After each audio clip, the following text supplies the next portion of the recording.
அதற்கு தக எல்லா வள்ளுவரின் குரல் கேட்டு நானும் இதே நாட்டில் ஏழ்மை குழுவில் பிறந்து சங்கர் சங்கர் என்று பெயர் படைத்து யாதொரு குறை இல்லாமல் வாழ்ந்திருக்கிறேன். சின்ன வயதிலே வெளிநாட்டிற்கு சென்றேன். பட்ட படிப்பை முடித்து விட்டேன். தாயகம் திரும்பிக் கொண்டிருக்கின்றேன்.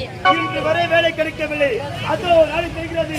அங்கே சென்றால் வேலைக்கு எதிர் வழி கிடைக்கும். ஆடி கண்ணை